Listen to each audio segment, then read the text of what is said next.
हाल चाल? बढ़िया एकदम। So I welcome all of you to the alpha series of class 11th physics. आज class 11th physics का हम chapter number 2 units and measurement start करने जा रहे हैं। तो आज यूनिट्स एंड मेजरमेंट के फर्स्ट लेक्चर में आपका होगा इस टॉपिक से इंट्रोडक्शन और हम आपको सिखाएंगे डायमेंशंस। फिर हम लोग ढेर सारी फिजिकल क्वांटिटीज का डायमेंशन निकालेंगे, बहुत मजा आएगा। तो जल्दी से कॉपी और पेन निकालो, नोट्स बनाना स्टार्ट करो, क्योंकि सबसे बेस्ट नोट्स वही होते हैं जो आप खुद से प्रिपेयर करते हो। फिर भी कोई बच्चा चाहे तो हमारी वेबसाइट www.physicswalaalakpande.com पर जाकर इस लेक्चर के पीडीएफ नोट्स डाउनलोड कर सकता है, जो कि मैं थोड़ी देर बाद वहां पे अपलोड कर दूंगा। उसका लिंक नीचे कमेंट में और डिस्क्रिप्शन में आपको मिल जाएगा।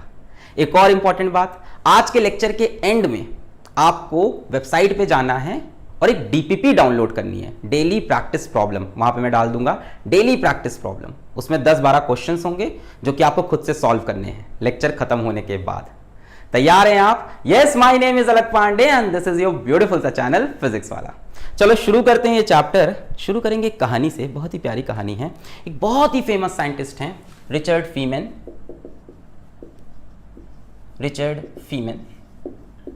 सुनो कहानी सुनो, भूल जाओ सब, बहुत मजा आएगा। इन्होंने कहा कि मान लो हमारे पास चेस बोर्ड हो। चेस बोर्ड सबने देख रखा है। चेस बोर्ड में 8x8 का डायमेंशन होता है ना, तो मान लेना 8x8 है, ठीक है। जितने भी बन जाए 8x8 मान लेना, ठीक है। यहाँ पे गोटियां रखी हैं, यहाँ पे क्या होता है पॉन, हिंदी में क्या बोलते हैं प्यादे। यहाँ पे प्यादे रखे हैं, क्या होता है साइड में हाथी रखा होता है, ऊंट घोड़ा है ना, और बकरी सब जो भी है वो सब रखा है, ठीक है। हाँ, अच्छा, गेम को खेल रहे हैं दो बहुत ही इंपॉर्टेंट प्लेयर। पहली है सुषमा और दूसरी है पुष्पा। चूज योर साइड, किसकी तरफ हो तुम, सुषमा और पुष्पा। पर हमें इनको ध्यान नहीं देना, हमें ध्यान देना है एक बहुत ही खूबसूरत सी लड़की, वेरी ब्यूटीफुल गर्ल, बबीता। और यहां पे बैठी हैं बबीता की मम्मी, जो कि गुस्सा है, बेटी पढ़ाई नहीं कर रही, लॉकडाउन में चेस देख रही। इनके पास एक फोन है और बबीता के पास भी एक फोन है। अच्छा, ये चेस बोर्ड है, ठीक है, 8x8 का, समझ लेना। बबीता को गेम के बारे में कोई इंफॉर्मेशन नहीं, कुछ नॉलेज नहीं है। सुषमा पुष्पा गेम खेलना शुरू की है। सुषमा ने इस पॉन को या प्यादे को एक कदम आगे चलाया। बबीता ने देखा, अच्छा मतलब एक गोटी एक कदम आगे चलती है। मम्मी को फोन किया कि मम्मी एक गोटी एक कदम आगे चलती है, सीधा सीधा। इन्होंने भी एक कदम आगे चला। इन्होंने कहा हाँ ठीक है मम्मी, बात सही है। मम्मी ने कहा ठीक है, एक लॉ हमें समझ में आया। फिर क्या हुआ कि सुषमा ने उठा के अपना ऊंट चला दिया और ऊंट चला 1 2 3। इसने कहा ये क्या हो रहा भैया। मम्मी को फोन किया, मम्मी इसमें एक ऊंट भी है, वो टेढ़ा टेढ़ा चलता है। मम्मी ने कहा अच्छा ठीक है, ये भी मान लेते हैं। फिर क्या हुआ, पुष्पा ने उठा के अपना घोड़ा चल दिया, 1 2 2.5 1 2 2.5। इन्होंने कहा अच्छा ऐसे भी हो सकता है, ऐसे भी चल सकता है। मम्मी को फोन किया, मम्मी एक घोड़ा है। घोड़ा क्या है, जो हॉर्स हैं वो 1 2 1/2 चलते हैं, ऐसे मुड़ जाते हैं। मम्मी ने कहा चलो ठीक है। धीमे धीमे करके बबीता ने पूरा गेम ऑब्जर्व किया और हर गोटी की चाल देख ली कि रानी को देखा हो कहीं भी किसी भी डायरेक्शन में कितना चल रही है, राजा एक एक कदम कहीं चल रहा है, हाथी सीधा सीधा चल रहा है, जो भी नियम थे धीमे धीमे बबीता समझ गई और फोन करके मम्मी को समझा दिया। ठीक है, बहुत बढ़िया। सडनली क्या हुआ कि पुष्पा का जो ये पॉन है, जो प्यादा है, वो यहां पहुंचा और पुष्पा का यहां पहुंचा और सुषमा का पॉन यहां पहुंचा, ठीक है। अब क्या हुआ, इन्होंने देखा मार सकते हैं, काट दिया। काटता टेढ़ा टेढ़ा है प्यादा। बबीता ने कहा ये क्या हुआ, ये तो टेढ़ा चलता है। मम्मी को फोन किया, मम्मी प्यादा टेढ़ा चलता है। मम्मी बोली ना सीधा चलता है, कैसी बात कर रही हो, हैं सुबह टाइम से उठा करो, दूध पिया करो, दिमाग सही हो जाएगा है ना। तो यही होता है ना, मम्मी लगी कितनी। तो बबीता ने कहा नहीं काटता टेढ़ा है। मम्मी ने कहा अच्छा। बबीता ने कहा कि जो पहले लॉ बताया था वो सही है, चलता तो सीधा ही है, पर जहां उसे काटने का मौका दिखता है वो टेढ़ा ही काटता है, सीधा काट नहीं सकता। तो यानी जो पहले लॉ बताया था उसमें एक इंप्रूवमेंट कर दिया, ऐसे ही धीमे धीमे उसने अपने लॉस को इंप्रूव किया और चेस का गेम बढ़िया से समझ गई। बबीता कब चेस का गेम पूरा समझ जाएगी, कभी नहीं, क्योंकि हर कंडीशन में एक बेस्ट मूव होता है और वो बेस्ट मूव हर कंडीशन का अलग अलग है, हर प्रोबेबिलिटी का अलग अलग है। यहां पर न्यूमरस प्रोबेबिलिटी बनेगी, कभी गोट इधर है, रानी इधर है, राजा इधर है, समझ रहे हो, अलग अलग तरह की यहां पे कॉन्फ़िगरेशन बनेगी, हर कॉन्फ़िगरेशन का बेस्ट मूव जो होता है वो अलग होता है। तो बबीता हो सकता हो बेसिक लॉज, बेसिक प्रिंसिपल तो पकड़ ले, पर कंप्लीट लॉज की कब क्या मूव चलना है ये कभी नहीं पकड़ पाएगी जीवन में। देखते देखते हो सकता है अपनी तरफ से बेस्ट चले, पर उससे भी बेस्ट छुपा हो गेम के अंदर। हमेशा लर्निंग चलती रहेगी। अब सुनो, ये जो चेस बोर्ड है ये एक्चुअली में हमारा नेचर है, ये हमारा फिजिकल वर्ल्ड है। इसके रूल्स किसी ने पहले से बनाए हैं इस नेचर के, उसको हम बोल रहे हैं आर्किटेक्ट। जिसने ये प्रोग्राम लिखा है, ये कोडिंग पूरी लिखी है, आर्किटेक्ट, जिसको आप गॉड कह सकते हो। बबीता एक साइंटिस्ट है जो यहां से मूव्स को देख रही है। जैसे एक मूव हुआ, ये मूव क्या, एक फिनोमेना है, एक फिनोमेना को देखती है और उसके बेसिस पे अपनी मम्मी को एक लॉ बता देती है। मम्मी क्या है, मम्मी रेस्ट ऑफ वर्ल्ड है, जो साइंटिस्ट के थ्रू धीमे धीमे लॉस को समझ रहे हैं। हर बार उसने देखा कि ऊंट ऐसे चला, एक नया लॉ देखा, हाथी ऐसे चला, एक नया लॉ। धीमे धीमे साइंटिस्ट ने नेचर को देख देख के लॉज बनाए। लॉज से नेचर नहीं बना, नेचर से लॉज बना है। यहां देख देख के अच्छा ऐसा होता है, ऐसा होता है, बता दिया ऐसा होता है, ऐसा होता है, ऐसा होता है। फिर जब इसने देखा कि ये प्यादा टेढ़ा काटता है तो इसने बोला कि हमारा एक लॉ में थोड़ा सा करेक्शन करना है। जिस तरह से शायद आपको पता हो, न्यूटन ने स्पीड ऑफ साउंड दिया था और लाप्लास ने उसको करेक्ट किया था। करेक्शन करना पड़ता है, कई बार लॉज में अमेंडमेंट होते हैं, लॉज में चेंज होते हैं। तो वही इसने किया कि हाँ, साइंटिस्ट ने बोला कि हाँ वो सही था, थोड़ा इंप्रूव करते हैं, वो चलता रहता है इंप्रूवमेंट। पर बेस्ट मूव क्या है वो बबीता अपनी मम्मी को कभी नहीं बता सकती कि बेस्ट मूव क्या है, वो जिंदगी भर लग जाएगा। खेलते रहो हमेशा, हर सर्कमस्टेंसेस में अलग अलग। So you can never say that you have fully understand the whole physical world, कभी नहीं। यहां बहुत राज छुपे रहेंगे हमेशा। आप ऐसे भी कह सकते हो कि ये एक ऑब्जर्वर है, ये इनकी मम्मी बाहर से ऑब्जर्व। तो ऑब्जर्वर का काम यही है, नेचर को देखो, फिनोमेना को देखो और नोट करो, लॉस बनाते जाओ। कोई कहीं पे गलत दिखे तो लॉस को चेंज कर दो। It's so simple. रिचर्ड फीमन ने इतना सिंप्लिसिटी से ये बात बताई। अब समझ में आ गया। जीता कौन सर? सुषमा की पुष्पा। हम तो पुष्पा की साइड थे। अरे सर उसकी आंख नाक भी नहीं है, इसकी एक आंख है, ठीक है। जो भी सुषमा वीडियो देख रहे हो, सॉरी छोटी बहन। तो अब ये पूरा लॉज समझने के लिए, ये पूरा रूल समझने के लिए हमें एक लैंग्वेज चाहिए। इसको समझने के लिए एक भाषा चाहिए, कुछ टर्म्स चाहिए। वो टर्म्स हैं फिजिकल क्वांटिटी, फिजिकल क्वांटिटीज, जो डिस्क्राइब करेंगे इन लॉज को। इन लॉज को समझने के लिए हमको एक लैंग्वेज चाहिए ना। इन लॉज को हम कैसे समझें? इसको हमें किसी फॉर्मूले के फॉर्म में लिखना पड़ेगा ना, जो लॉज होते हैं फिजिक्स के, किसी इक्वेशन के फॉर्म में लिखना पड़ेगा। तो उन इक्वेशन को हम किससे बनाते हैं? फिजिकल क्वांटिटीज से बनाते हैं। अब आप हेडिंग लगाएंगे फिजिकल क्वांटिटीज। मिटा दें इसको? नहीं सर, बड़ा मजा आ रहा था गेम में। तो सर हम तो इस टाइम लॉकडाउन में लूडो खेलते हैं। हेडिंग लगाएंगे फिजिकल क्वांटिटी।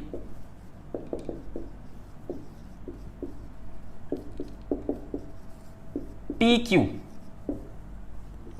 फिजिकल क्वांटिटी क्या चीज है? ये ऐसी क्वांटिटीज जो आपको हेल्प करे फॉर्मूला बनाने में, इक्वेशंस बनाने में, या नेचर के लॉस को समझने में। और हाँ, डेफिनेटली ये आप मेजर कर सको, है ना। ये सब तो 9th में पढ़ोगे, मेजरेबल होनी चाहिए, स्टैंडर्ड होनी चाहिए, वही सब। So physical quantity, these quantities, the quantities, ऐसे लिखते हैं, the quantities which can be measured by an instrument, कोई भी इंस्ट्रूमेंट हो सकता है, अलग अलग क्वांटिटी को अलग अलग इंस्ट्रूमेंट मेजर करता है, by an instrument and which describes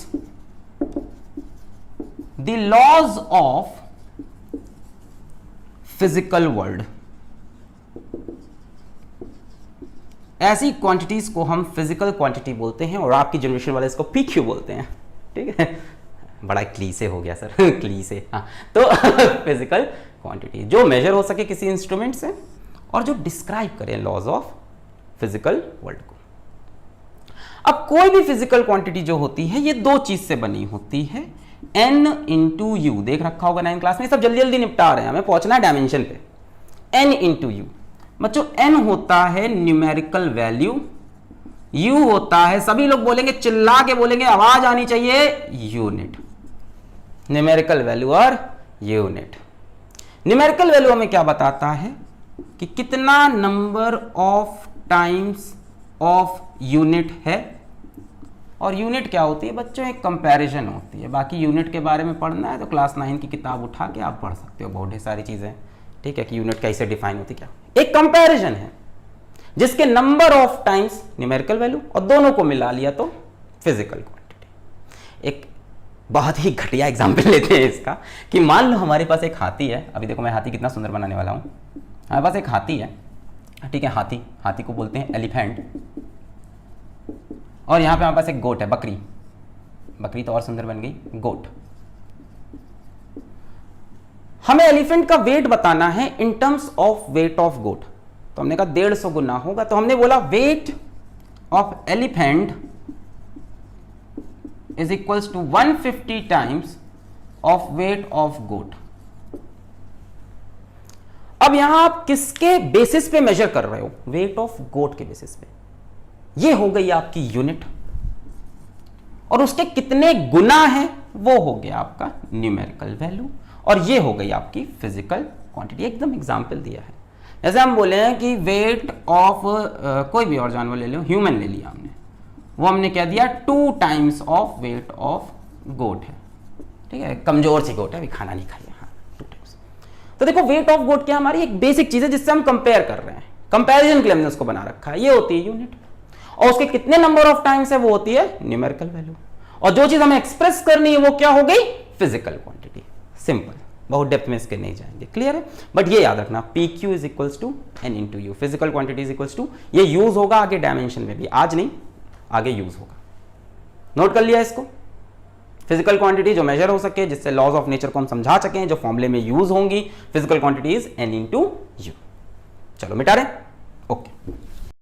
next heading लगाइए, types of physical quantities. Types of physical quantities, types of PQ।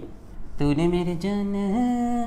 तो जो फिजिकल क्वांटिटी हैं वो 3 तरह की होती हैं, 3 तरह की। कभी नहीं जाना इश्क मेरा, दर्द मेरा, ऐसे ही गाते रहो, जाना तुम्हारी किसी और का इश्क दर्द जान रही है। डिराइव्ड फिजिकल क्वांटिटी, ये सब क्या पढ़ा है, सब बेसिक चीजें। सप्लीमेंट्री फिजिकल क्वांटिटी, इस पे ध्यान देना, supplementary physical quantity. I guarantee हूं यहां दिल लगाओ, कभी धोखा नहीं देगी physics. Fundamental physical quantity, derived physical quantity and supplementary physical quantities, ये होती है।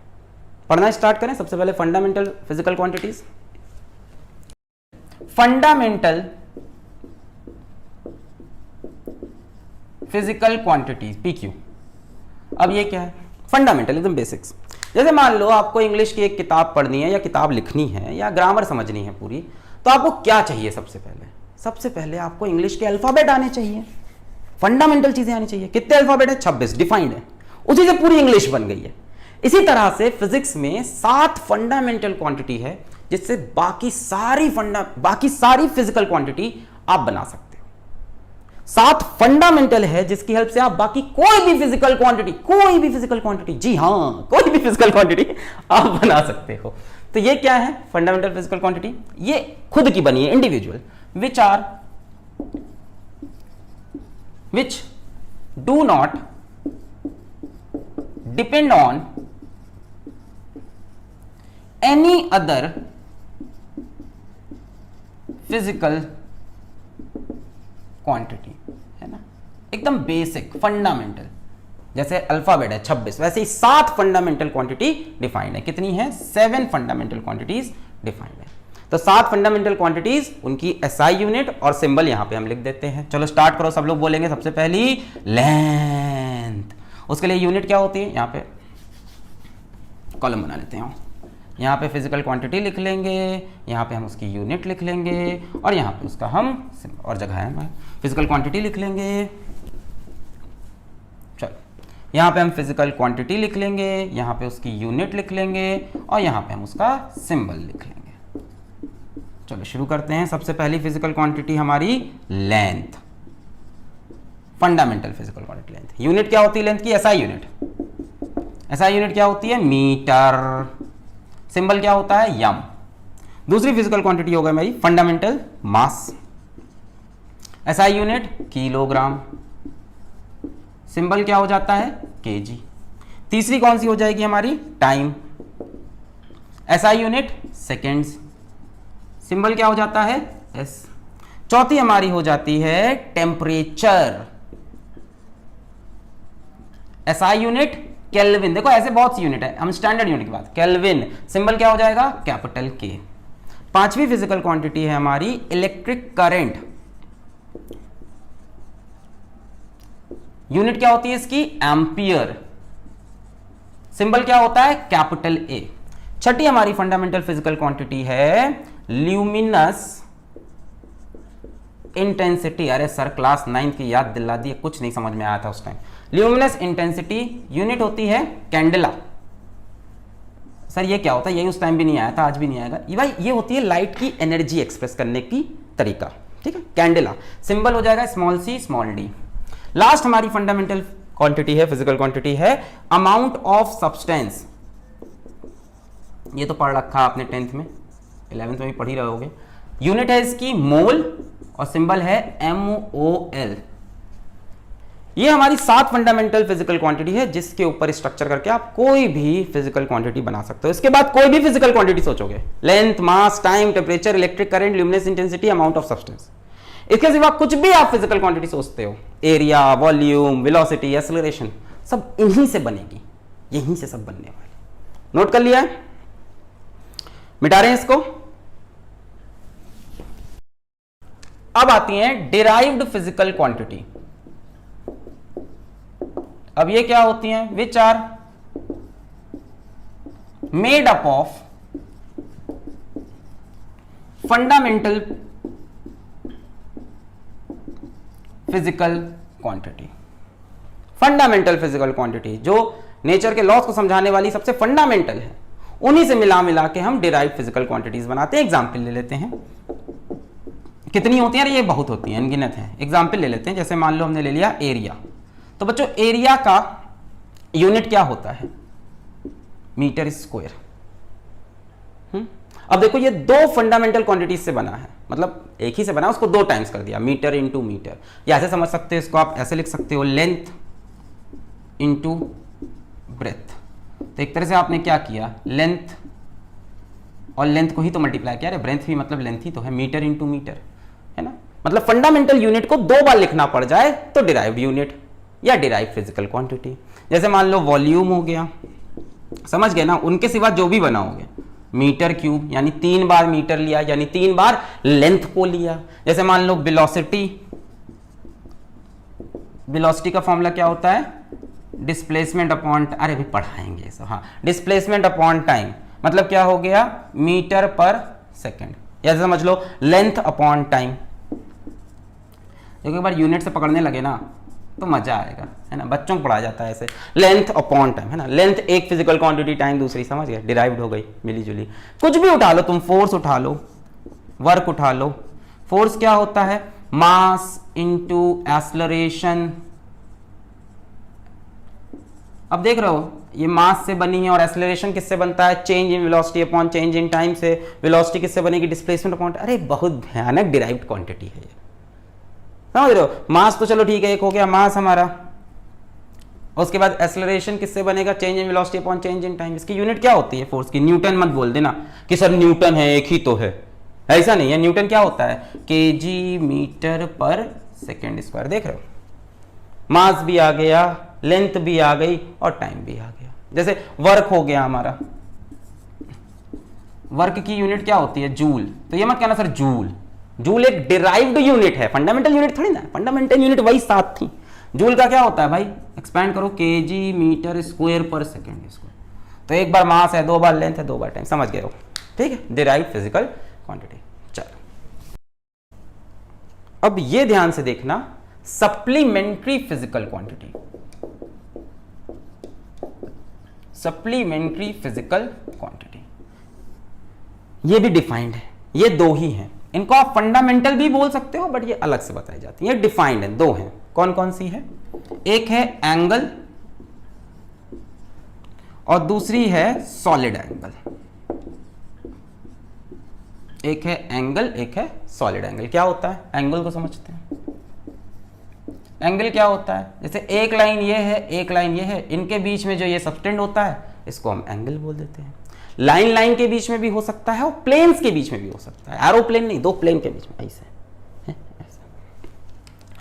ये हो गया थीटा या एंगल। इसका फॉर्मूला क्या होता है, शायद पढ़ रखा हो क्लास 10th में यार। ये ऐसे होता था, इसको बोलते थे आर्क, इसको बोलते थे रेडियस। थीटा का फॉर्मूला हो जाता था आर्क बटे रेडियस। ठीक है, इसकी जो यूनिट है वो डिफाइंड है, इसकी यूनिट है रेडियन। ये इसकी यूनिट हो गई। और इसका जो सिंबल है बच्चों वो है RAD सिंबल। इसको कई लोग एंगल बोलते हैं, कई लोग इसको प्लेन एंगल भी बोलते हैं। एक प्लेन एंगल, एक सॉलिड, सिर्फ एंगल भी बोल सकते हो और एंगल। आर्क बटे रेडियस किस में होता है, रेडियन। नहीं सर, एंगल तो डिग्री में होता है। तो भैया यूनिट्स तो बहुत है हर चीज की, हम तो SI सिस्टम पे चल रहे हैं ना। यूनिट्स तो बहुत हैं, ऐसे तो लेंथ की मीटर भी है, सेंटीमीटर भी है, फीट भी है, इंच भी है, हाथ बराबर भी है दो हाथ के बराबर ले आओ, इतनी सी चाय ले आओ, ऐसे थोड़ी ना चलेगा काम। तो स्टैंडर्ड यूनिट जो इसकी है वो रेडियन है। डिग्री से कैसे रिलेटेड होती है, 360 degree is equals to 2 pi radian. ये लिख लो, अभी आगे हम लोग यूज करेंगे, सीख लेंगे, शायद मैथ्स में सीखो या फिजिक्स में मेरे साथ, केमिस्ट्री तो गया फिजिक्स में मेरे साथ सीख लो, या ऐसे याद कर लो 180 डिग्री इज पाई रेडियन। ठीक है, या 90 डिग्री इज, अब तो समझ ही गए क्या कर रहा हूं मैं, पाई बाय 2 रेडियन। ये हो गया हमारा प्लेन एंगल या एंगल। इसकी यूनिट क्या हो गई हमारी, इसकी यूनिट क्या होगा हमारी, रेडियन हो गई। ठीक है, सिंबल क्या हो जाएगा, RAD। नोट कर लो। नेक्स्ट है सॉलिड एंगल, मिटा रहे, नोट करते रहो लगातार। नेक्स्ट है सॉलिड एंगल। सॉलिड एंगल क्या होता है थोड़ा समझना पड़ेगा शायद। सॉलिड एंगल मतलब 3D में, एंगल को 3D में सोचो। सोचा हुआ है तुमने, ऐसे कोई नई चीज नहीं है। मान लो यहां पे एक कोन है, यहां नीचे एक एंगल बनेगा 3 डायमेंशनल, ऐसे करके। ये एंगल ऐसे एक लाइन नहीं है, ऐसे ऐसे कोन है, कोन से सॉफ्टी याद आ गई सब। ये कोन है, कोन के ऊपर ऐसे करके, ऐसे आप सोचो, कोन के नीचे एकदम इस पॉइंट पे जो एंगल बनेगा पूरा ऐसे 3D में, जो एंगल ऐसे ऐसे करके ऐसे जो बनेगा, that is called solid angle. Solid angle की फॉर्मूला जानना हो जान लो, सॉलिड एंगल को भी थीटा बोल सकते हैं। सॉलिड एंगल तुम्हें फॉर्मूला जानना हो जान लो। एंगल होता है, जैसे मान लो ये एरिया हो गया A और ये डिस्टेंस मान लो हम लिख दें R, तो फॉर्मूला है A/R²। सीखोगे, एक्चुअल में फॉर्मूला होता है DA/R²। अब DA क्या होता है, बहुत छोटा सा एरिया को DA बोलते हैं, बहुत छोटा सा। अभी आगे सीखना है डिफरेंशिएशन में, यहां टेंशन नहीं लेने का। हाँ, इसके जो यूनिट है वो है स्टेरेडियन, या इसको आप लिख सकते हो SD, स्टेरेडियन। तो सॉलिड एंगल की यूनिट हो गई हमारी स्टेरेडियन। ठीक है, सॉलिड एंगल क्या है, मतलब कोई एक प्लेन किसी पॉइंट पे जो एंगल सबटेंड कर रहा हो। कैसे समझाऊं तुमको, जैसे ऊपर पूरी वॉल है हमारे, ठीक है, सीलिंग है, वो इस पॉइंट पे क्या एंगल सबटेंड कर रही है निकाल सकते हो। एक लाइन ऐसे बना लो, एक लाइन ऐसे बना लो, एक ऐसे बना लो, एक ऐसे बना लो, फिर ये जो पूरा एंगल बन रहा है, समझ रहे हो, ये वॉल है पूरी, तो वॉल से ऐसे आके इस पॉइंट पे, वहां से ऊपर से ऐसे जाके ये जो एंगल पूरा बन रहा है, ये this angle is called solid angle. Unit है स्टेरेडियन। खास बात ये है कि सप्लीमेंट्री फिजिकल क्वांटिटी का कोई डायमेंशन नहीं होता है। क्या नहीं होता सर, डायमेंशन नहीं होता है। डायमेंशन क्या होता है सर, अब उसी पे आ रहे हैं, नोट कर लीजिए, मिटाएं। ओके, तो जो पढ़ने आप आए थे अब वो पढ़ते हैं हम लोग, डायमेंशंस। हेडिंग लगाओ, डायमेंशंस। क्या होता है सर, इसको कैसे समझेंगे, कुछ नहीं है ना, बहुत आसानी से। अच्छा, लेंथ को आप किस में मेजर करते हो सर, मीटर में, सेंटीमीटर में, फीट में, इंच में, किलोमीटर में, डेसीमीटर में। अरे बाप रे, कितनी ढेर सारी यूनिट्स हैं। क्यों ना हम लेंथ का एक सिंबल बना लें जो पूरे वर्ल्ड के लिए सेम हो। सर ऐसा यूनिट तो है नहीं, एक सिंबल बना लें कि लेंथ का ये सिंबल है। तो यही है डायमेंशन। अभी लिखेंगे डेफिनेशन, यही है डायमेंशंस में। जैसे मान लो हमने बोल दिया, पहले लिखो फिर समझाते हैं, डेफिनेशन पे लिखेंगे। जैसे मान लो हमारे पास लेंथ है, तो लेंथ के लिए हमने लिख लिया कैपिटल L और इसको क्लोज कर दो एक बॉक्स के अंदर। जैसे हमारे पास मास है, तो मास के लिए हमने लिख लिया कैपिटल M, केजी भूल जाओ। जैसे हमारे पास टाइम है, टाइम के लिए क्या लिखोगे, सब समझ गए हैं, होशियार बच्चे हैं, कैपिटल T। जैसे हमारे पास टेम्परेचर है, वैसे तो यही 3 यूज होते हैं, बता दे रहे हैं हम। इसके लिए आप लिखते हो, क्या लिखते हैं, इसके लिए अलग अलग सोच है। टेम्परेचर की SI, अब इसके लिए T नहीं लिख सकते ना, तो SI यूनिट केल्विन है, तो कई लोग कैपिटल K लिखते हैं और कई लोग इसको थीटा भी लिखते हैं। तो डिपेंड करेगा, अगर क्वेश्चन में दे रखा है कि टेम्परेचर को थीटा मान के सॉल्व कर दो, थीटा लग रहा है, बोलते हैं केल्विन मान के सॉल्व कर दो, जैसा वो कहते हैं कर दो। बेसिकली ये सबसे ज्यादा यूज यही होंगी, मोस्ट कॉमनली यूज्ड, और पेपर में भी यही ज्यादा दिखती हैं, फिर भी सब पढ़ो। 5वां फंडामेंटल यूनिट्स बताओ, लेंथ, मास, टाइम, टेम्परेचर, और क्या है हमारा, लेंथ, मास, टाइम, टेम्परेचर, इलेक्ट्रिक करंट। अब इलेक्ट्रिक करंट के लिए क्या रखा, इसकी SI यूनिट का A उठा लिया, एम्पियर। इसके बाद क्या है हमारा, ल्यूमिनस इंटेंसिटी, ये तो कभी ना मिला किसी सवाल में, मुझे आज तक ना मिला।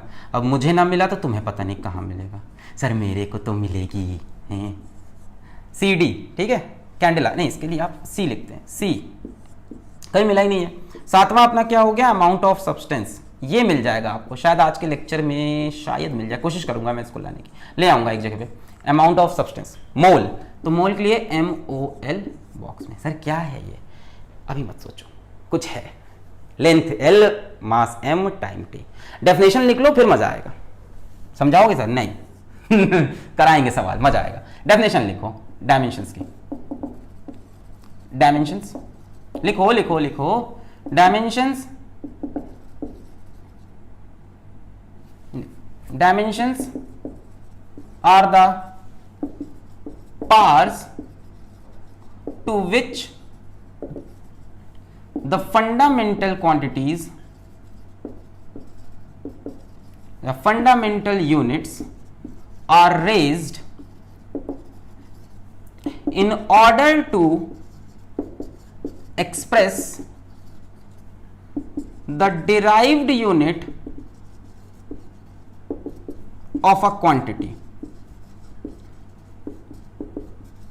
फिर से, डायमेंशंस आर द पार्ट्स है क्या, हाँ, डायमेंशन आर द पार्ट्स, ये बात पकड़ लो, डायमेंशन आर द पावर्स। अभी जेई का अच्छा क्वेश्चन, नीट का अच्छा सवाल देखोगे उसमें आपको समझ में आ जाएगा, जब 4 ऑप्शन दिया रहेगा उसमें पावर्स रहती हैं ऑप्शन में। Dimension are the powers to which the fundamental units are raised in order to express the derived unit of a quantity. फिर से अभी भी रट लो, अभी समझाएं। Dimensions are the powers to which fundamental units are raised in order to express the derived unit of a quantity।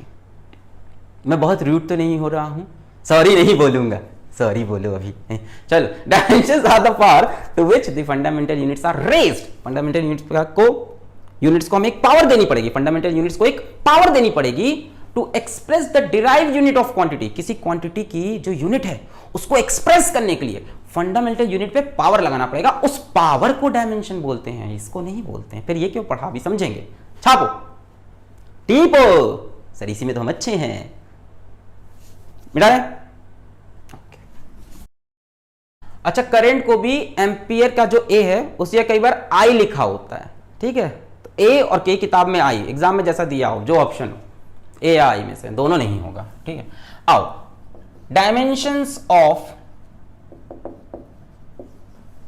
Physical quantities, आ जाओ, यहीं से सीखेंगे actually dimension of physical quantities. आओ निकालते हैं फिजिकल क्वांटिटीज के डायमेंशन। सबसे पहले आप निकालो एरिया का। तो एरिया की देखो, यूनिट से पकड़ लो या फॉर्मूला से। एरिया की यूनिट क्या होती है, मीटर स्क्वायर, ठीक है। मीटर मतलब लेंथ, और लेंथ कितनी बार, 2 बार, एल स्क्वायर ब्रैकेट में close. Dimensions are the parts, ये है dimension, are the parts to which the fundamental units are raised in order to express the derived unit of a quantity. जैसे मान लो second हम ले लेते हैं वॉल्यूम। तो वॉल्यूम की यूनिट क्या है, मीटर क्यूब। यानी लेंथ की पावर 3। अब हम पूछेंगे what is the dimension of volume in length, तो आंसर होगा 3। थर्ड मान लो हम बोलते हैं डेंसिटी। डेंसिटी क्या होता है बच्चों? Mass upon volume. किसमें होता है? केजी पर मीटर क्यूब। केजी मतलब मास, मास के लिए कैपिटल एम, मीटर मतलब लेंथ एल क्यूब। तो इसकी यूनिट क्या बन गई? एम एल की पावर -3। अब मैं पूछूंगा, ये मास डेंसिटी है, बहुत सी डेंसिटी होगी, एनर्जी डेंसिटी अभी आपको मिलेगी, स्पेसिफिक डेंसिटी मिलेगी, mass density.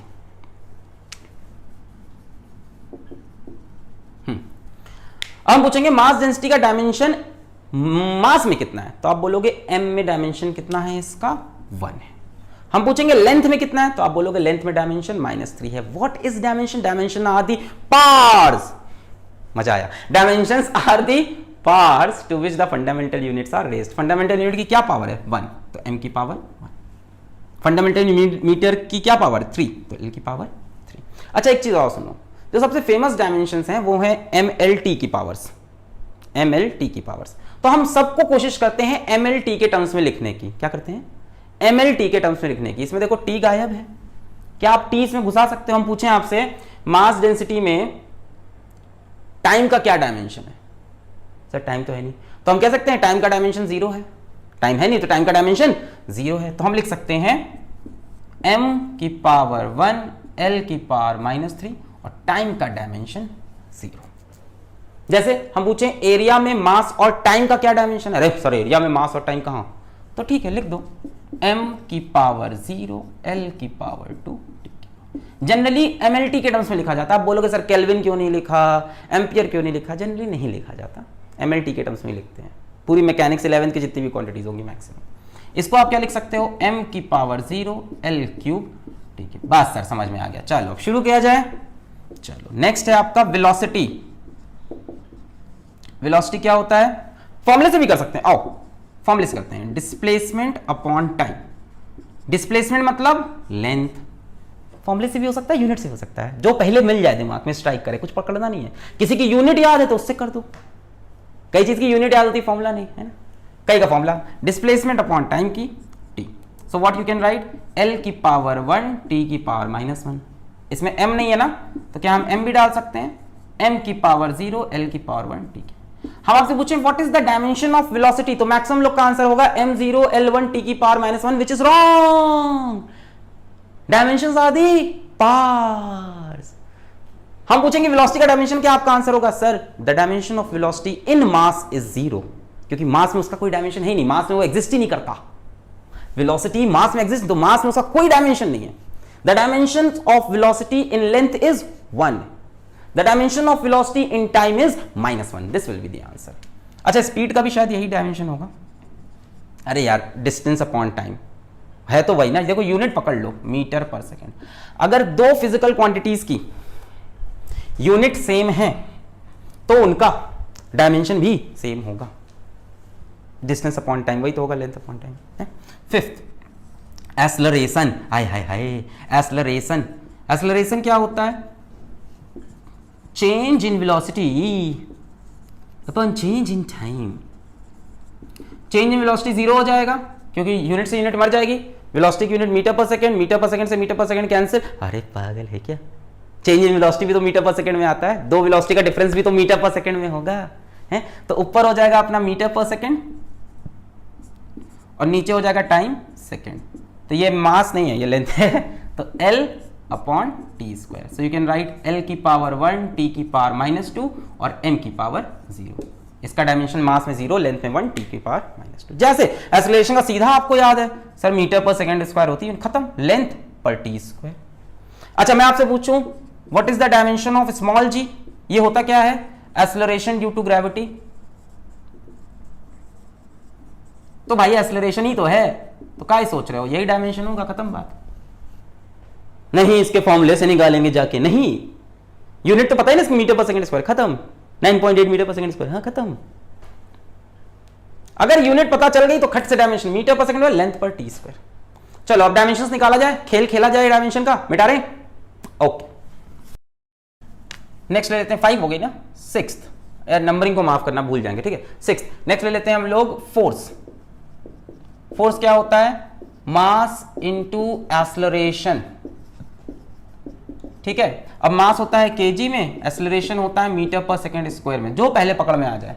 KG m, metre l, s यानी टाइम की पावर -2। भाई ये टी स्क्वायर लिखेंगे ऊपर जाएगा, ठीक है। कोई ऐसा तो नहीं है कि सर ये -2 क्यों लगा वो नीचे से ऊपर जाने में।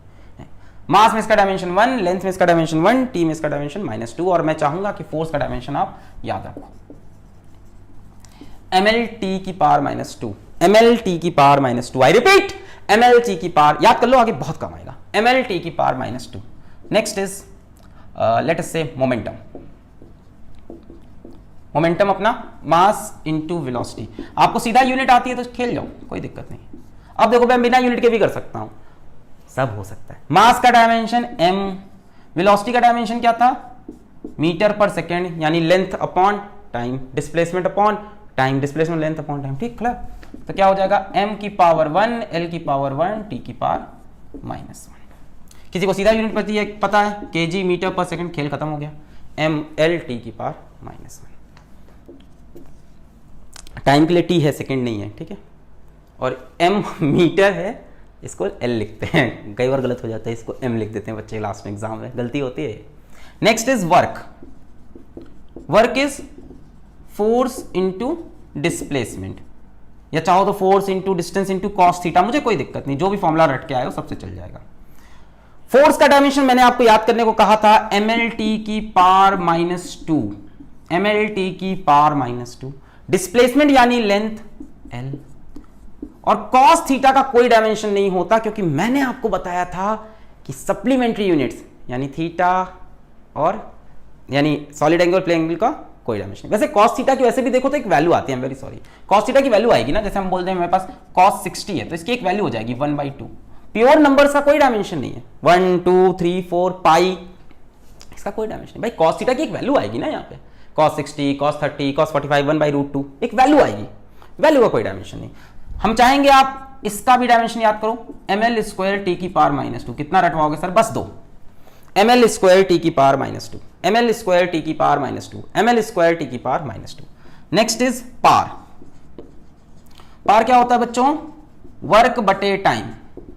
तो वर्क का डायमेंशन याद हो गया है, ml² t की पावर -2, टाइम का t, खेल खत्म, m की पावर 1, l की पावर 2, ये ऊपर जाएगा t की पावर -3। Next is energy. अब बच्चों एनर्जी क्या होती है, एनर्जी की यूनिट याद कर लो, एनर्जी की यूनिट जूल होती है, खेल खत्म। जूल होती है तो यानी वर्क की यूनिट भी क्या होती है बच्चों, वर्क की यूनिट भी जूल होती है, खेल खत्म। दिमाग भी तो लगाओ, वर्क यूनिट जूल, एनर्जी की यूनिट जूल, यानी दोनों का डायमेंशन सेम, खेल खत्म। ml² t की पावर -। अब वो तुमको कौनो एनर्जी दे, 11 12 में कौनो energy, potential energy, kinetic energy, energy stored in a stretched spring, energy of stored in a capacitor, तमाम एनर्जी तुमको मिलने वाली है। एनर्जी ऑफ न्यूक्लियस, कहाँ नहीं एनर्जी, हर चैप्टर में एनर्जी दिखेगी तुम्हें, बस यही। रोटेशनल एनर्जी, जो भी एनर्जी हो, जैसे देखो नहीं ऐसे भी कर सकते हैं, कोई दिक्कत नहीं। मान लो काइनेटिक एनर्जी कोई निकालने को बोले, ठीक है, नहीं हम निकाल ही देते हैं, हाफ नहीं निकाल ही देते हैं, mv²। हाफ का कोई डायमेंशन होगा नहीं। मास का डायमेंशन बोलो m, वेलोसिटी क्या होता है, लेंथ अपॉन टाइम, l बटे t का होल स्क्वायर, क्या आया, ml² t की पावर -2। अगर एनर्जी यूनिट सेम है तो डायमेंशन सेम। अब आपसे हम पोटेंशियल एनर्जी कहें तो बेवकूफी होगा निकालना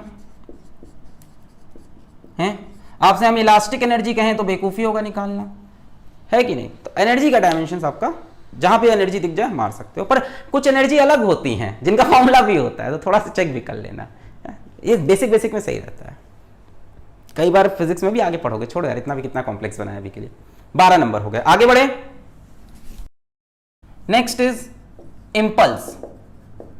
अभी आपको फॉर्मूले नहीं पता है, हम बता रहे हैं, force into time, delta T, ठीक है, कितनी देर फोर्स लगी, इंपैक्ट ऑफ फोर्स, कितनी देर फोर्स लगी है, ठीक है, ये होता है इंपल्स। तो फोर्स का डायमेंशन mlt की पावर -2, रटा होना चाहिए, फोर्स mlt -2 और वर्क ml² t की पावर -2, रट लो पॉज करके, इनटू टाइम का डायमेंशन t, मतलब t की पावर 1, m1 l1 t की पावर कितना हो जाएगा -1। मोमेंटम का डायमेंशन होता है इसका, ठीक है। चलो अब थोड़ा सा एंगुलर खेल खेलना स्टार्ट करते हैं। एंगुलर वेलोसिटी, ये क्या है, मैं वीडियो बंद कर दूंगा सर। एंगुलर वेलोसिटी बच्चों इसका सिंबल होता है ओमेगा, ठीक है। तो ओमेगा का जो फॉर्मूला होता है वो होता है वेलोसिटी अपॉन रेडियस, कहने को वैसे v परपेंडिकुलर अपॉन r होता है, छोड़ो, वेलोसिटी अपॉन रेडियस। तो बच्चों वेलोसिटी क्या होता है, लेंथ अपॉन टाइम, और रेडियस क्या है, लेंथ, लेंथ से लेंथ मर जाएगा, t की पावर -1, चाहो तो लिख सकते हो m0 L0 t की पावर -1, भाई m l भी घुसाना होता है। नेक्स्ट आप देख सकते हो फ्रीक्वेंसी। तो बच्चों फ्रीक्वेंसी क्या होता है, 1 बटे टाइम, तो इसका डायमेंशन t की पावर -1 यानी m0 L0 t की पावर, यानी फ्रीक्वेंसी और एंगुलर वेलोसिटी का डायमेंशन सेम होता है। इसी तरह से होती है एंगुलर फ्रीक्वेंसी, वो होती है 2πf, सेम डायमेंशन।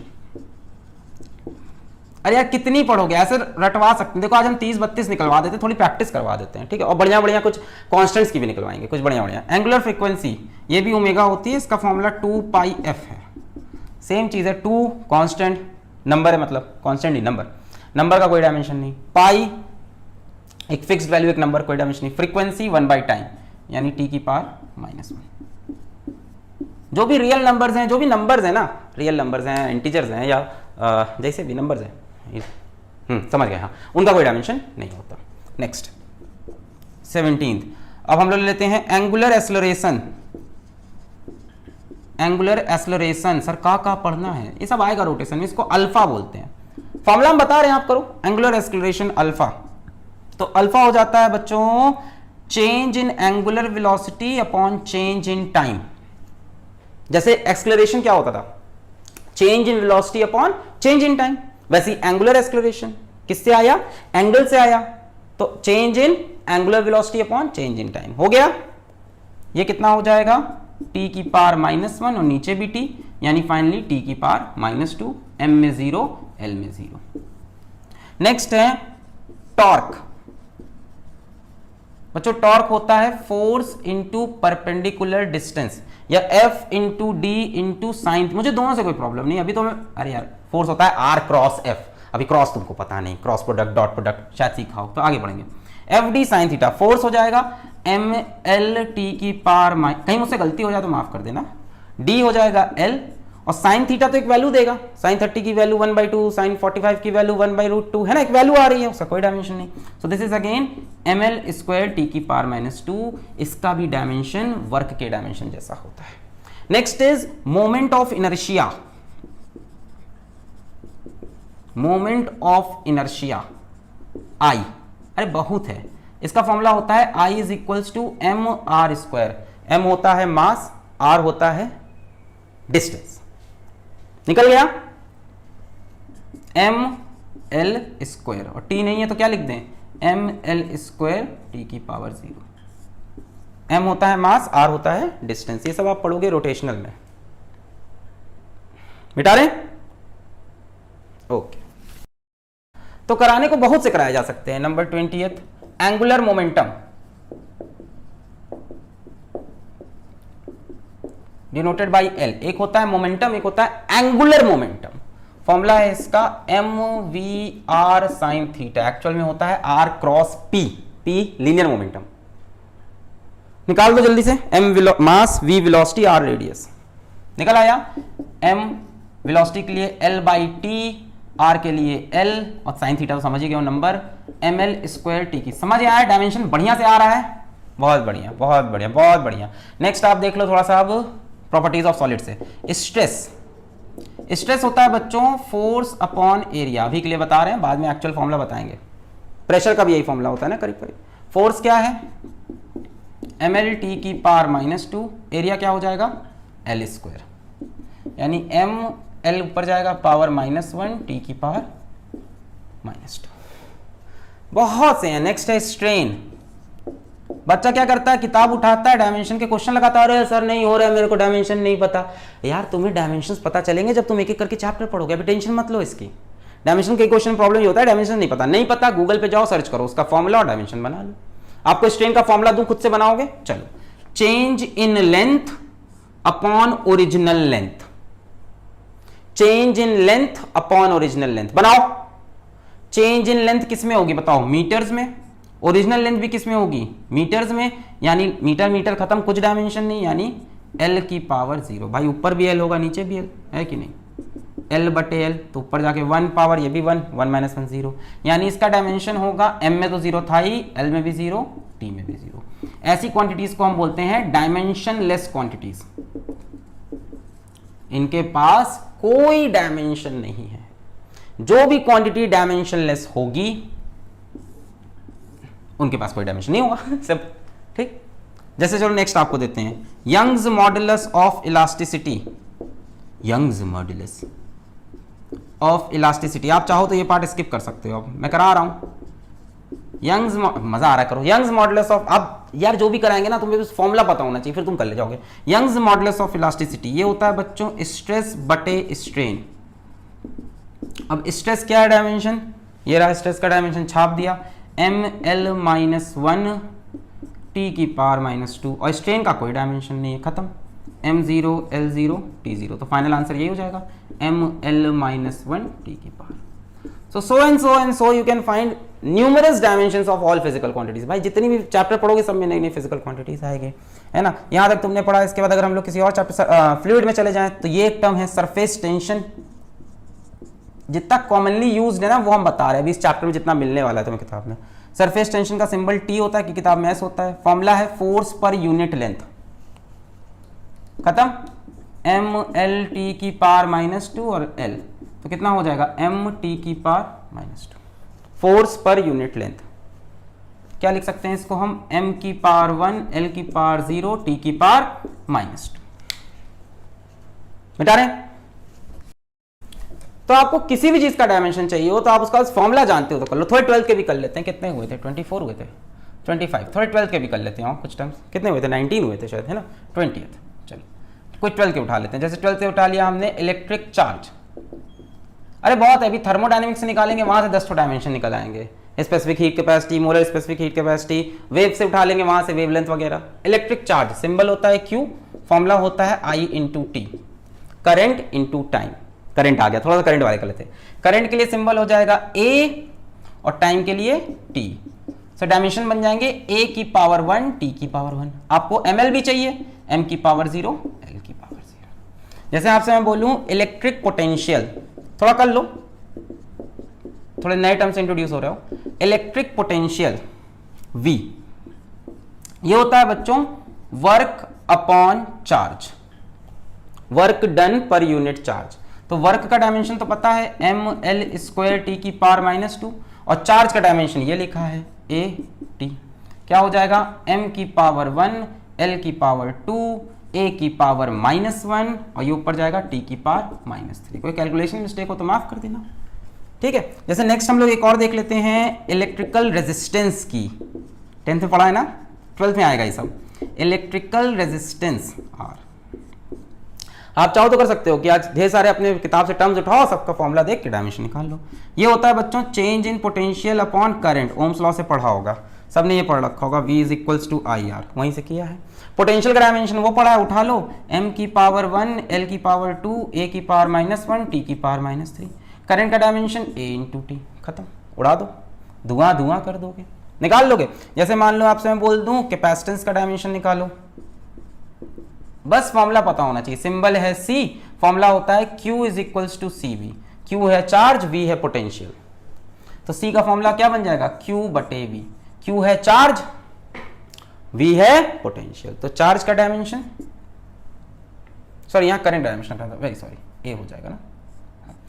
चार्ज का डायमेंशन A इंटू टी, और पोटेंशियल का डायमेंशन m की पावर 1, L स्क्वायर, a की पावर माइनस 1। तो आप समझ गए हो, मैं भी थक गया हूं, आप भी थक गए हो, आप इन्यूमरस डायमेंशन निकाल सकते हो provided that you know formula. Heat से भी ले लें एक, ऐसे कैसे, हीट को छोड़ दें, हीट से एक ले लें। टेम्परेचर ग्रेडियंट, थर्मोडायनेमिक्स से भी एक दो ले लो। टेम्परेचर ग्रेडियंट फॉर्मूला है change in temperature upon length. Change in temperature किस में होगा, केल्विन में, लेंथ L, तो क्या हो जाएगा m में 0, L की पावर माइनस 1, K की पावर 1 और T की power 0। What are the dimension of temperature gradient in mass? 0. What are the dimension of temperature gradient in length? -1. Change in temperature upon length इसका। जब बस formula बताओ तो आप किसी भी चीज का डायमेंशन निकाल सकते हो। चलो अब आते हैं dimensions of some constants. Physics में कुछ कांस्टेंट होते हैं, उनका डायमेंशन निकालते हैं। क्या कांस्टेंट सारे के सारे डायमेंशनलेस हैं? आओ चेक करते हैं। क्या सारे कांस्टेंट डायमेंशनलेस हैं? आओ चेक करते हैं। पहला रिफ्रैक्टिव इंडेक्स, सिंबल होता है इसका म्यू। रिफ्रैक्टिव इंडेक्स का फॉर्मूला होता है C/V। रिफ्रैक्टिव इंडेक्स फॉर्मूला होता है speed of light in vacuum upon speed of light in that medium. ऊपर भी स्पीड ऑफ लाइट, नीचे speed of light in vacuum, speed of light in that medium जिसका refractive index चाहिए। ठीक, तो ऊपर भी स्पीड ऑफ लाइट, नीचे भी स्पीड ऑफ लाइट, यानी ऊपर भी स्पीड मतलब L/T, नीचे भी L/T। समझ गया? डायमेंशनलेस निकल जाएगा। m0 L0 T0, ये तो निकल गया डायमेंशनलेस। क्या सारे कांस्टेंट डायमेंशनलेस है? देखते हैं, एक इंपॉर्टेंट सवाल करते हैं। Find the dimension of universal gravitational constant. ये आप खुद से करोगे। कैपिटल G का डायमेंशन निकालो। कैसे निकालोगे? Formula F is equals to G(m1 m2 upon r square. F है फोर्स, m1 m2 मास है, r डिस्टेंस है मासेस के बीच का। F है फोर्स, m1 m2 मास है, r डिस्टेंस है मासेस के बीच का। बोलो, निकाल लिया? पॉज करके ट्राई करो, पॉज करके। G का फॉर्मूला बना लो, F r square upon m1 m2। G का फॉर्मूला बना लो, F r square upon m1 m2। F m(L)T की पावर -2, r स्क्वायर यानी L स्क्वायर, m1 m2 यानी m इंटू m। एक m से एक m मर जाएगा, ऊपर एक m जाएगा, m की पावर -1 है कि नहीं। फोर्स का डायमेंशन क्या होगा? mLT -2 r यानी लेंथ डिस्टेंस का स्क्वायर, नीचे m1। एक m कट गया, ऊपर गया, m की पावर -1, L की पावर हो जाएगी 3 और T की पावर -2। यानी सारे कांस्टेंट फिजिक्स में डायमेंशनलेस नहीं होते। जैसे एक ये भी बड़ा आता है कंपटीशन में, Planck's constant. Planck's constant very important, H। इसका फॉर्मूला है energy is equals to H into frequency.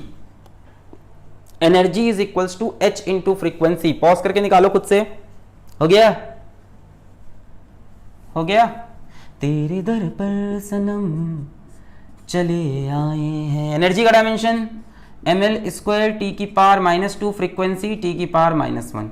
तू ना आया तो हम चले आए हैं, चले आए हैं। यानी ये भी डायमेंशनलेस नहीं है। Energy upon frequency mL square. Energy work का याद है, mL स्क्वायर T की पावर -2, फ्रीक्वेंसी 1/टाइम mL स्क्वायर ऊपर जाएगा T की पावर -1। मिटा लें। जैसे एक और फेमस कांस्टेंट है Boltzmann constant.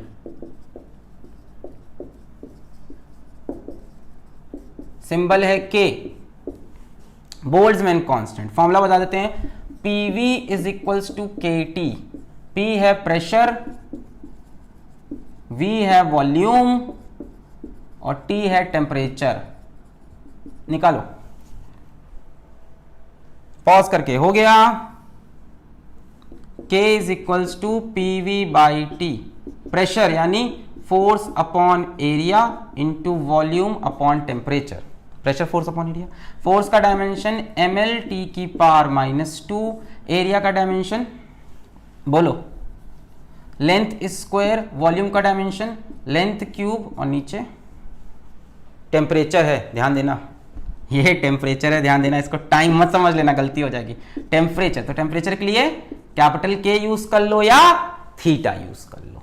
This is temperature के लिए K और थीटा।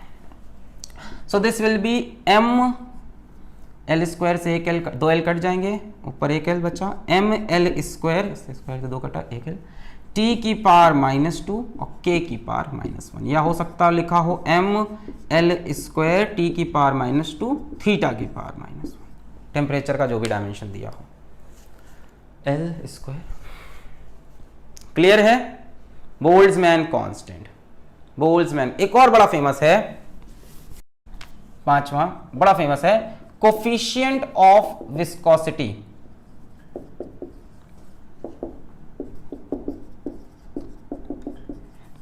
ईटा, ये आता है पेपर में बड़ा, किसी न किसी फॉर्म में आता है। फॉर्मूला है F is equals to eta a delta v upon delta z. F है फोर्स, ईटा, ये इसको ईटा बोलते हैं, पत्थर eta, coefficient of viscosity, a है एरिया, डेल्टा वी है चेंज इन वेलोसिटी, और डेल्टा जेड है चेंज इन डिस्टेंस। इसको खुद से करना है पॉज करके, आपको मैं फाइनल आंसर बता दूंगा, करना खुद से है। फाइनल आंसर बता दूं, करना खुद से। फाइनल आंसर हो जाएगा ml की पावर -1 t की पावर -1। पॉज करके हो गया, पॉज करके ट्राई करो, क्वेश्चन खुद से जरूर ट्राई करो। Eta is equals to f into delta z upon a into delta v. Force का डायमेंशन ml t की पावर -2, डेल्टा जेड हो जाएगा डिस्टेंस यानी l, ए एरिया यानी l स्क्वायर, वेलोसिटी यानी l t की पावर -1। इस l से ये l मर गया, इस l से एक l कम हो जाएगा। फाइनली m, एक l कम हो गया, ऊपर गया l की पावर -1, t की पावर -1 जाके t की पावर +1, t की पावर -1, कोफिशिएंट ऑफ विस्कोसिटी। तो यार निकालते रह जाओगे डायमेंशन, इसका कोई एंड नहीं है बच्चों। फॉर्मूला पता चल जाए तो अपन किसी भी चीज का डायमेंशन निकाल सकते हैं। एक मोल वाला कराने को कहा था, वो करा देते हैं, एक मोल वाला सवाल करा देते हैं। Molar specific heat capacity, formula इसका होता है C, कई बार Cp लिखा होता है या Cv लिखा होता है, सिचुएशन पे डिपेंड करता है कि कांस्टेंट प्रेशर पे सवाल है कि कांस्टेंट वॉल्यूम पे। छोड़ो यार, फॉर्मूला है Q is equals to NC delta T। Q है हीट एनर्जी, एनर्जी का डायमेंशन लगा सकते हो, N है number of moles, delta T है चेंज इन टेम्परेचर। निकालिए dimension, molar specific heat capacity. Pause करके, एनर्जी ml स्क्वायर टी की पावर -2, नंबर ऑफ मोल्स के लिए mol होता है, टेम्परेचर के लिए केल्विन। निकल आएगा ml स्क्वायर टी की power -2 mole inverse and kelvin inverse. बाकी आप शीट से प्रैक्टिस करिएगा डीपीपी से। 2 सप्लीमेंट्री फिजिकल क्वांटिटी कौन कौन सी थी? Angle and solid angle, that is angle and solid angle have unit